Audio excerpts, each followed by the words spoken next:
నమస్తే. Welcome to our channel. ప్రస్తుతం మనతో పాటు మన స్టూడియోలో సీనియర్ జర్నలిస్ట్ కిరణ్ పోల్దాస్ గారు ఉన్నారు. Hello sir. హాయ్ అండి. నమస్తే. సార్ సైఫ్ అలీ ఖాన్ ఇంట్లో దొంగతనం జరిగిన విషయం మనందరికీ తెలిసిందే.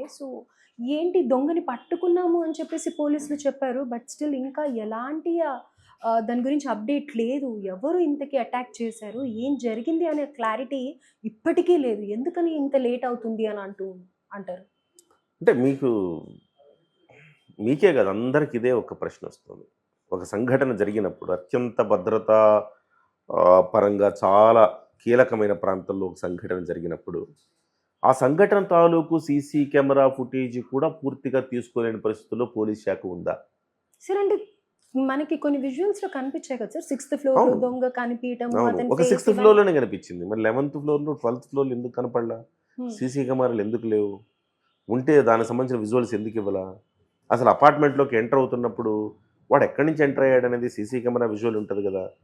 అది అత్యంత ఖరీదైన ప్రాంతం, రోడ్ల మీద కూడా సీసీ కెమెరాలు ఉంటాయి. వాడు అక్కడి నుంచి బయటకు వచ్చి ఎక్కడికి వెళ్ళాడు, ఎలా వెళ్ళాడు అనేది కూడా తెలుస్తుంది. అటువంటిప్పుడు వాడిని ట్రేస్ చేసి పట్టుకోవడం అనేది ఇంత కష్టమా? అసలు వాడు అక్కడికి వెళ్ళిన తర్వాత పని మనుషుల్ని విచారించారు, సెక్యూరిటీ వాళ్ళని విచారించారు, సైఫ్ అలీ ఖాన్ని విచారించారు, వాళ్ళ కుటుంబ సభ్యుల్ని విచారించారు. ఇంతమందిని విచారించిన తర్వాత కూడా వాళ్ళకి ఆనుపానులు దొరకలేదు అంటే ఇది పోలీసు శాఖ వైఫల్యమా అన్న ప్రశ్న వస్తుంది. నేనైతే అది పోలీసు శాఖ వైఫల్యం అనుకోను. పోలీసులు ఛేదించారు కేసుని, కానీ మేనేజ్మెంట్ చేయటానికి కోసం టైం పడుతోంది. సరైన కథ అల్లటానికి ఒక టైం పడుతోంది అంటారు. సో అంటే మనకి ఇప్పుడు మీడియాలో వస్తున్న వార్తలు ఒక రకం, అక్కడ జరిగిన సిచ్యువేషన్ వేరేది అని అంటారా? మొదటి నుంచి మనం ఈ రెడ్ టీవీలో మాట్లాడుకుంటున్నాం. మొదటి నుంచి మనం ఏం మాట్లాడుకుంటున్నాం? మనము ఇది యాదృచ్ఛికంగా జరిగిన ఘటన కాదు. పోలీసులు ఏం చెప్పారు? ఫస్ట్ ఒక అగంతకుడు వచ్చేసాడు, వాడు లోపలికి వెళ్ళిపోయాడు, వాడు పని మనిషితో వాగ్వాదం అవుతుంటే సైఫ్ అలీ ఖాన్ వచ్చాడు, సైఫ్ అలీ ఖాన్ వాడికి మధ్య వాగ్వాదం అయింది, ఘర్షణ నేపథ్యంలో కత్తి తీసుకుని 6 కోట్లు పొడిచాడు, తర్వాత పారిపోయాడు. ఇది డే 1 సంఘటన జరిగిన కొన్ని గంటల్లో పోలీసులు చెప్పిన కథనం ఇది. వాడు అగంతకుడా లేకపోతే ఇంకోట ఎలా తెలుస్తుంది? అసలు మామూలు అపార్ట్మెంట్లకే సెక్యూరిటీ టైట్గా ఉంటుంది, అది చాలా అత్యంత విలాసవంతమైన ఫ్లాట్. అది సద్గురు శరణ్ అని, అది విలాసవంతమైన ఫ్లాట్. ఒక్కొక్క ఫ్లాట్లో ఒక్కొక్క ఫ్లోర్లో డబుల్ అంటే డూప్లెక్స్ హౌసెస్ ఉంటాయి.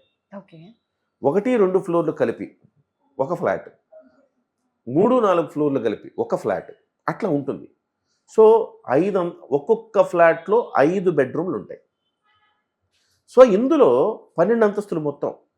12 అంతస్తులు అంటే కేవలం 6 మాత్రమే నివసిస్తుంటారు. 6లో అంటే 6 ఓనర్లు ఉంటారు, అంతే కదా. 2 ఫ్లోర్లు కలిపి ఒక ఫ్లాట్ అవుతున్నప్పుడు డూప్లెక్స్ కాబట్టి. సో 12 ఫ్లోర్లు అంటే 6 ఫ్లాట్లు లెక్క. ఈ 6 ఫ్లాట్లలో విలాసవంతమైన ఫ్లాట్లు. ఈ 6 ఫ్లాట్లలో 2 ఈయనే కొన్నాడు. 9, 10, 11, 12. ఈ 4 పైన 4 ఫ్లోర్లు కూడా సైఫ్ అలీ ఖాన్వే. సైఫ్ అలీ ఖాను ఈ 11వ ఫ్లోర్లో ఉంటూ 11, 12 ఫ్లోర్లో ఉంటూ ఆ కింది ఫ్లోర్లో వాళ్ళ మొదటి భార్య కుమార్తె కుమారుణ్ణి ఉంచాడు అక్కడ. సారా అలీ ఖాన్ అలాగే ఇబ్రహీం అలీ ఖాన్, వీళ్ళిద్దరూ కింది ఫ్లోర్లో ఉంటారు, కింద ఫ్లాట్లో. పై ఫ్లాట్లో ఈయన ఉంటాడు. సో ఈయన, కరీనా కపూర్, 2 పిల్లలు వాళ్ళకి. సో మొత్తం 5 బెడ్రూమ్లు ఉంటాయి ఇక్కడ. మొత్తం 7 సెక్యూరిటీ సిబ్బంది, వీళ్ళు కాక సైఫ్ అలీ ఖాన్ పర్సనల్ భద్రతా సిబ్బంది, వీళ్ళు కాక మెయిడ్స్, ఇంతమంది ఉన్నారు. ఇంతమంది ఉన్నప్పుడు మీకు ఈ 12 ఫ్లోర్లకి సీసీ కెమెరాలు ఉండాలిగా. 6వ ఫ్లోర్లో మాత్రమే ఈ అగంతకుడు 6వ ఫ్లోర్లో నుంచి 12వ ఫ్లోర్ 11వ ఫ్లోర్లోకి వెళ్ళినట్టు ఎట్లా మనకి అర్థం? 11వ ఫ్లోర్లో ఘర్షణ జరిగింది, అక్కడ దాకా వీడే వెళ్ళాడని మనకి ఎట్లా తెలుస్తుంది? అయితే తాజాగా జరుగుతున్న 6వ ఫ్లోర్లో వచ్చిన ఫుటేజ్ ప్రకారం 1:37కి ఇతను ఎంటర్ అయ్యాడు. పోలీసులు అంతకుముందు చెప్పింది ఏంటి? 12 తర్వాత ఒక్కళ్ళు కూడా ఎంటర్ కాలేదండి, సంఘటన 2 గంటలకు జరిగింది అంటే అంతకు 2 గంటల ముందు ఒక్కడు కూడా ఎంటర్ కాలేదండి అని చెప్తున్నారు. అంటే విభిన్నమైన కథనాలు అల్లుతున్నారు పోలీసులు అనిపిస్తుంది. అయితే ఇక్కడ సైఫ్ అలీ ఖాను నేను గతం నుంచి కూడా చెప్తున్నట్టుగానే ఇది ఎక్కడో ఒక పెద్ద మిస్టరీ అయితే దీని వెనక దాగుంది. వాడెవడో వచ్చేసి యాదృచ్ఛికంగా జరిగిన ఘటన అయితే కాదు ఇది. ఇది ఖచ్చితంగా దీని వెనక ఎవరో ఉన్నారు. ఇది ఫ్యామిలీ గొడవలు కావచ్చు, లేకపోతే వ్యక్తిగతంగా అతనుకున్న గొడవలు కావచ్చు, అతనికి తెలిసిన వాళ్ళే చేసిన పని కావచ్చు ఇది అని చెప్తున్నాను నేను. అయితే ఆ కోణంలో కొత్త కథనాలు బయటకు వస్తూ ఉన్నాయి. అవి ఎంతవరకు ఏంటని చెప్పడం ముంబై మీడియాలో పెద్ద ఎత్తున గాసిప్ వస్తూ ఉంది. ముంబై మీడియాలో ఏం చెప్తా ఉన్నారంటే, ఈ కేర్ టేకర్ అతనికి తైమూరు జహంగీర్ అని 2 పిల్లలు, చిన్నపిల్లలు. ఈ జహంగీర్కి ఎస్పెషల్లీ వాడు కిడ్ 3 years ఏమో ఉంటాయి. ఎస్పెషల్లీ వాడి ఆలనా పాలన చూడటం కోసం ఒక కేర్ టేకర్ ఉందట. ఈ సైఫ్ అలీ ఖాన్కి ఆ కేర్ టేకర్ తోటి సంబంధం ఉంది. సంబంధం ఉంది. అదే కేర్ టేకరు సైఫ్ అలీ ఖాన్ డ్రైవర్తో సంబంధం ఉంది. లవ్, ఇక్కడ లవ్ అక్కడ కొవ్వు 2 ఉన్నాయి. సో ఈ త్రికోణపు లవ్వు కొవ్వు త్రికోణపు ఈ స్టోరీలో ఏం జరిగిందంటే, ఈ సైఫ్ అలీ ఖాన్ మీద కోపం పెంచుకున్న ఈ డ్రైవరే ఆ సైఫ్ అలీ ఖాన్ మీద దాడి చేశారని చెప్తున్నారు. సో ఈ అంశం పెరుగులాటకు దారి తీసింది. ఆ అమ్మాయికి వీడికి మధ్య పెరుగులాటకు దారి తీసింది. ఏరా నువ్వు ఈ అమ్మాయి పట్ల నువ్వు అట్లా చేస్తావంటే, నువ్వెవడివరా నువ్వు ఇట్లా చేసావు అని చెప్పి, సో మా మధ్య అనవసరంగా నువ్వు చూరి ఆ అమ్మాయిని నీ వశం చేసుకున్నావని వీడంటావు. ఇలా చేస్తే ఆ కిచెన్లో ఉండే నైఫ్ని తీసుకొచ్చి పొడిచాడని చెప్తాను. అది విరిగిపోయింది కదా నైఫ్. విరిగిపోవడం అంటే సాధారణంగా హత్యకు వాడే నైఫ్లు అంతా విరిగిపోయే నైఫ్లు స్ట్రాంగ్ ఉంటాయి. ఈ కిచెన్లో నైఫ్ ఏదో తీసుకుని పొడిచాడు కాబట్టి అది విరిగిపోయింది అని చెప్తున్నారు. సో వీడు అగంతకుడో దుండగుడో బయటోడో ఎవడో అయి ఉంటే గనక సైఫ్ అలీ ఖాన్ కొంచెం అలర్ట్గా ఉండేవాడు. మీరు ఆ ఫోటోలో చూస్తే వాడా కాదని మనకు డౌట్ ఉంది. బట్ సైఫ్ అలీ ఖాన్ చాలా అప్రమత్తంగా ఉండేవాడు. వీడు మన డ్రైవరే కదా, అలా వాడిని అదిలించి బెదిరించే ప్రయత్నం చేసేటప్పటికే వాడు ఒక్కసారిగా వాడు టక్కునని తిరిగి పొడిచేశాడని చెప్తున్నారు. ఈ పొడవటంతో ఇది ఎక్కడ బయటకు పొక్కుతుందో, వాడెక్కడ ఇవన్నీ చెప్పేస్తాడో అన్న ఉద్దేశంతో కొంచెం స్లో డౌన్ అయిపోయింది ఎంక్వైరీ. పట్టుకున్నారు, కానీ బయటకి చెప్పాలంటే దీనికి వేరే కథనం అల్లాలి కాబట్టి ఇంకేదో కథనం అల్లి ఇదొక బయటవాడే చేసినట్టుగా సృష్టించి దానికి వాడికి ఏదో చెప్పి దాన్ని ఏదో మసిపూసి మారేడికాయ చేసి చేయాలి అనుకుంటున్నట్టుగా చెప్తున్నారు. సైఫ్ అలీ ఖాన్ అనేవాడే మామూలుడేం కాదు. సైఫ్ అలీ ఖాన్కి మంచి ఘన చరిత్ర ఉన్నది. సైఫ్ అలీ ఖాన్ బంగారు గోల్డెన్ స్పూన్తో పుట్టిన కిడ్, రిచ్ కిడ్. ఒక జమీందారీ ఫ్యామిలీ, ఒక రాజవంశానికి సంబంధించిన ఫ్యామిలీ. వాళ్ళ తాత ముత్తాతలు అంటే సైఫ్ ఏంటబ్బా పని మనిషితో నువ్వు కేర్ టేకర్తో, అదే మీరు అడగాలి, అడిగితే నేను చెప్దాం అనుకున్నా, మీరు అడగలేదు, నేనే చెప్తున్నా. అంటే సహజంగా సైఫ్ అలీ ఖాన్ అనుకుంటే బోల్డ్ మంది ఎవరు దొరకరు చెప్పండి. చాలా మంది పిచ్చ అభిమానులు ఉంటారు మన దేశంలో. మన హీరోకి మూర్ఖపు అభిమానులు ఉంటారు. సో కానీ చివరికి పని మనుషులకి కేర్ టేకర్లు కూడా పాల్పడతారా అంటే, పూర్వకాలంలో రాజులు ఏం చేసేవారండి, దాసీలతో కూడా అట్లే రాజులు ఏం చేసేవారు, దాసీలతో కూడా కనెక్ట్ అయిపోతుండేవారు. అలా కదా అలవాటు అది. సో సైఫ్ అలీ ఖాన్ ఎక్కడి నుంచి వచ్చాడని చెప్తున్నా. సైఫ్ అలీ ఖాన్ ముత్తాతలు 1300 శతాబ్దంలో ఈ మహమ్మదీయ రాజులు వచ్చినప్పుడు వీళ్ళంతా ఆఫ్ఘనిస్తాన్ బ్రీడ్. ఇదంతా ఆఫ్ఘనిస్తాన్ నుంచి వచ్చి ఇక్కడికి దాడి చేసి భారతదేశాన్ని ఆక్యుపై చేసినప్పుడు అక్కడ సైన్యాధిపతిగా సైన్యంలో ఒక కీలకమైన పొజిషన్స్లో పనిచేసేవారట.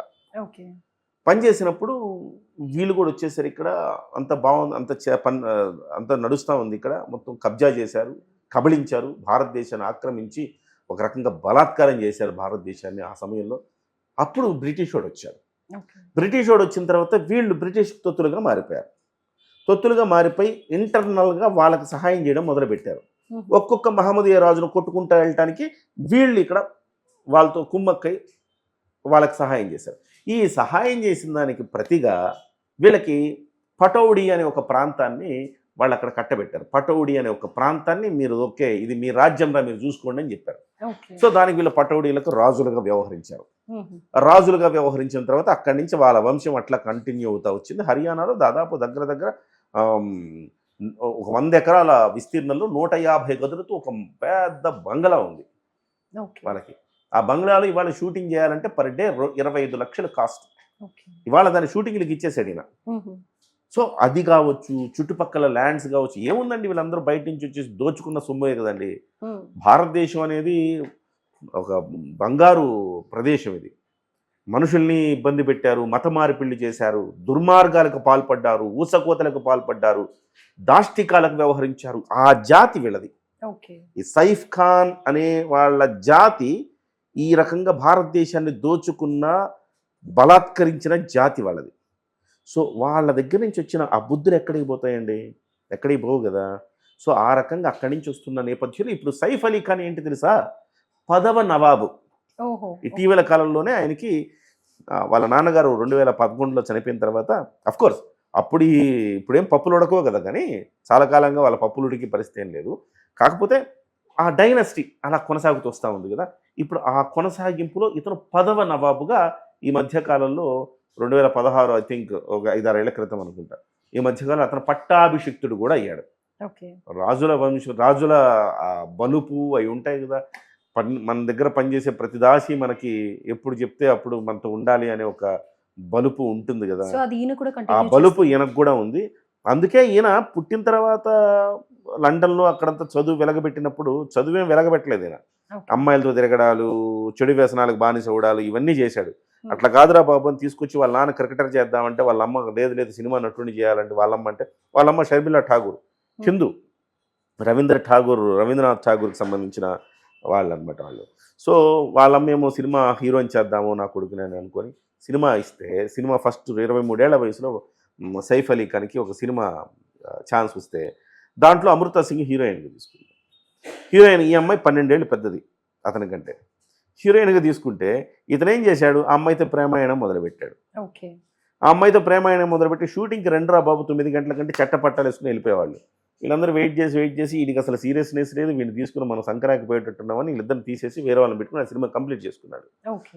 సినిమా ఏం రాలేదు కానీ వీళ్ళిద్దరిది పెళ్ళైతే చేసుకున్నారు. హ్మ్. వాళ్ళ అమ్మా నాన్న వద్దన్నాక బలవంతంగా పెళ్లి చేసుకున్నారు. పెళ్లి చేసుకొని ఒక 2 పిల్లల్ని కన్నాక మనోడి వ్యవహారాలు కొనసాగుతూనే ఉన్నాయి. తర్వాత కూడా ఒక ప్రీతి జింట అని, ఇంకో జింట అని, ఆ చెంట అని, ఓ చెంట అని ఆ జంటలుగా ముందుకెళ్తా ఉన్నాడు. ఆ ముందుకెళ్ళే క్రమంలో విసుగు చెంది ఆమె కూడా వదిలేసింది. ఓకే. వదిలేసిన తర్వాత ప్రతి సంవత్సరం ఇంకొక జంటతో తిరుగుతూనే ఉన్నాడు వీడు. తిరుగుతున్నప్పుడు చివరికి కరీనా కపూర్